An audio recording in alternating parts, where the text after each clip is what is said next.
Salut tout le monde, du coup jour 2, j'ai dit que je m'astreignais à faire une vidéo par jour et je m'y tiens. Aujourd'hui pas mal de petits trucs de prévus, même si c'est pas des trucs de fou furieux. Tout à l'heure je vous parlerai sans doute de mon storyboard, du découpage technique et du planning de ce week-end.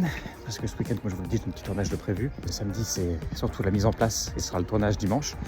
Comme je vous l'ai dit, je ne vous ferai pas forcément de vidéo le week-end. Donc c'est pour ça que je me suis dit que je me lançais dans ce challenge un jeudi soir, comme ça au moins je commence par 2 vidéos sur 2 jours et après j'ai entre guillemets 2 jours de repos, même si je vais pas forcément me reposer.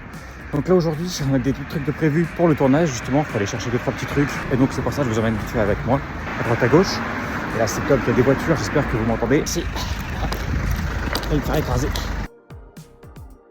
La vidéo d'hier, je crois 10 vues, on est sur un démarrage en trombe, donc voilà je vous tiendrai au courant.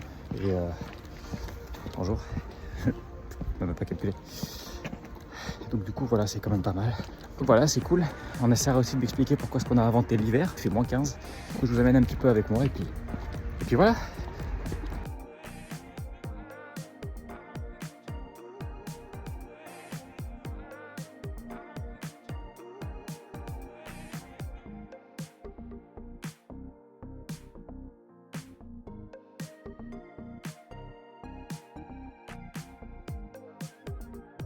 Bon, du coup voilà, j'ai fini mes petites courses. Normalement c'est tout bon. J'ai fait ce que j'avais plus ou moins à faire. Je vais vous expliquer du coup la suite des événements et de l'organisation du tournage de demain. Allez, à tout de suite. C'est remois. Voilà, après mes petits périples de ce matin, petit périple de ce matin ou pas, je vais vous expliquer ce qui s'est passé cet après-midi. Parce qu'il y a eu quand même des petits trucs. Déjà, j'ai postulé à un casting pour HelloFresh. Il faut être à l'aise devant la caméra, être un petit peu apte à improviser. Donc on va voir si ça peut déboucher sur quelque chose. Voilà. Donc du coup, je vous avais dit que j'avais envie de vous expliquer un petit peu 3 choses qui sont un peu fondamentales lorsqu'on fait un tournage, lorsqu'on tourne, que ce soit des courts-métrages ou même des longs-métrages, des téléfilms ou même des vrais projets audiovisuels, à savoir le découpage technique, le planning de tournage quotidien de base et le storyboard. Le truc c'est que nous on va tourner sur une journée, donc le dimanche, et on va faire aussi l'installation le samedi. Mais ces choses-là, donc elles fonctionnent pour des courts-métrages, mais ça fonctionne aussi pour des longs-métrages, des téléfilms, peu importe. Mais je vais donc pas rentrer forcément dans le détail, mais juste expliquer un petit peu ces 3 documents qui sont essentiels quand tu fais des tournages ou quand tu veux bien prévoir tes tournages. Le découpage. Alors qu'est-ce que c'est le découpage? En fait, tu as écrit ton scénario, donc tu as différentes scènes qui se suivent, et ces scènes, tu les regroupes en séquences, et après, donc, tu répertories tout ça dans ton découpage technique pour savoir comment tu vas les tourner. Tu ne peux pas tout tourner d'un coup. Ensuite, séparer ces différentes scènes en différents plans, parce qu'une scène peut être découpée en différents plans selon les axes de la caméra, les mouvements des personnages. Ce découpage, tu vas le faire dans l'ordre. Donc séquence 1, plan 1, séquence 1, plan 2, séquence 1, plan 3, et ainsi de suite, pour avoir le court-métrage techniquement dans l'ordre de ce que tu vas voir à l'image. Ça te permet de savoir du coup combien de séquences va y avoir, combien de plans va y avoir, combien de scènes va y avoir dans l'ordre, pour savoir ce qu'il va falloir prévoir lorsque tu vas tourner. Pourquoi est-ce qu'on fait ça? C'est parce que généralement on ne tourne pas dans l'ordre. On va tourner en fonction des décors en règle générale, et donc il se peut que quand tu vas avoir un décor mais qui va intervenir plusieurs fois dans ton film, tu vas tout tourner donc d'un coup avec ce décor, mais il va y avoir des scènes qui vont se tourner au début, d'autres qui vont se tourner au milieu, et d'autres qui vont se tourner à la fin du film. Donc il faut avoir toujours une sorte d'idée de la chronologie de ton film. Mais avec le découpage, tu auras du coup toutes les scènes qui sont présentes, donc ça va te permettre, lorsque tu feras après, on verra le planning de tournage, ça te permet de savoir en fait toutes les scènes qui vont être présentes par exemple sur le décor et du coup dans ton court-métrage, enfin dans ton projet. Le mien, par exemple, il se présente comme ça. Je sais pas si on voit bien.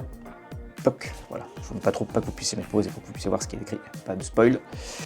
Et donc en fait c'est tout simple. Il faut en gros 3 colonnes où on parle du plan. Donc en gros tu as ta colonne, tu parles du plan, donc séquence 1, plan 1, et après par exemple plan 1 bis, il y a un plan 1 qui est un peu différent. Donc séquence 1, plan 1 par exemple. Après donc la grosse case comme ça c'est un peu de description. Donc par exemple tu décris tout simplement ton plan.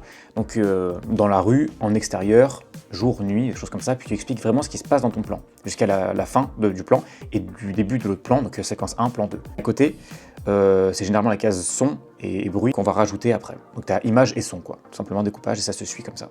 Ça c'est en gros pour le découpage, quoi. Ensuite, donc comme je vous l'ai dit, c'est le storyboard. Là on a que écrit dans le découpage, et le storyboard, alors moi je l'ai fait à la main, donc moi je ne juge pas, Voilà, je vous le mets un peu là, hop, rapidement. c'est moi qui ai dessiné, donc voilà mon niveau de dessin. Là, c'est vraiment ce qu'on va voir vraiment à l'image. Donc il faut essayer de mettre une image en mode un peu BD, très parlante, pour qu'ensuite on puisse s'imaginer à quoi va ressembler le plan. Donc pareil, là on va prendre tous les plans du découpage et les mettre à la suite pour nous donner une idée du déroulé du court-métrage, ou du long-métrage encore une fois. Donc on va marquer le nom de la séquence et du plan, les détails, et généralement la valeur de plan. Si c'est un plan en série, un gros plan, si c'est un plan américain, plan en pied, et après donc des petites descriptions sur ce qui va se passer durant le plan, si on veut faire des travelling avant, travelling arrière, plein de choses. Moi je marque aussi en bas les répliques, généralement qui vont être dites durant le plan. Donc là voilà, c'est un peu le storyboard, donc je vous ai montré rapidement. Je ne rentre pas dans les détails, parce que je ne vais pas vous montrer non plus, pas vous spoiler.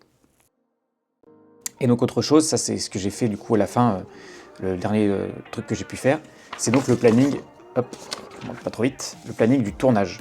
Généralement c'est quotidien, si on a plusieurs jours de tournage, nous on va tourner en une seule journée, donc là c'est pour la journée de tournage. Et comme je vous l'ai dit tout à l'heure, on ne tourne pas les plans généralement, enfin on ne tourne pas le court-métrage dans l'ordre, on ne va pas tourner en fait dans le sens de ce qu'on va voir à l'image. On tourne généralement en fonction des décors et des disponibilités des comédiens aussi, enfin il y a plein de paramètres qui rentrent en jeu. Et donc là en l'occurrence on tourne en fonction des décors. Donc il se peut qu'on tourne par exemple, je vais vous dire une bêtise, mais genre la séquence 3, plan 1, donc qui intervient au milieu du court-métrage ou du long-métrage, en premier. Donc dans le film, c'est une scène du milieu, mais nous, au niveau du tournage, on va la tourner en premier. Donc c'est pour ça qu'il faut que les comédiens et comédiennes connaissent extrêmement bien leur texte, et que les techniciens soient aussi en capacité de réagir très vite, que ce soit à l'image ou à la lumière, pour changer en fonction des plans et des scènes. Parce qu'après on peut commencer donc, par la scène 3 et direct enchaîner par la scène 5, donc voilà. Et donc là sur ce planning du tournage, comme on n'a que environ 6-7 heures de tournage, j'ai fait en sorte de bien prendre en compte les différents lieux de tournage, parce qu'on a un seul lieu de tournage, donc ça c'est vrai que c'est beaucoup plus simple pour nous de gérer ça, mais j'ai fait en sorte de gérer aussi avec les figurants, avec les actrices et avec les différents axes de caméra. La lumière aussi, très importante, parce que là on tourne en hiver, donc j'ai fait en sorte de faire le plus efficace et le plus pertinent possible. Donc en gros, voilà, là je pense que j'ai déjà bien parlé avec les petites vidéos de ce matin. Normalement pas de vidéo demain, mais j'essaierai de vous faire des petites vidéos par-ci par-là, il y aura un photographe plateau. Et donc moi j'essaierai de vous faire aussi par moment des petites vidéos sur le plateau si j'ai le temps, pour vous faire une jolie petite vidéo lundi, et je vous tiendrai au courant du coup du casting, si jamais j'ai des retours de la candidature que j'ai envoyée pour le projet HelloFresh. Et donc voilà, passez encore un très bon week-end, une bonne année 2026, mine de rien c'est la deuxième vidéo de 2026, et à très vite. Voilà, c'était JR, l'acteur préféré de ton acteur préféré. Gros bisous.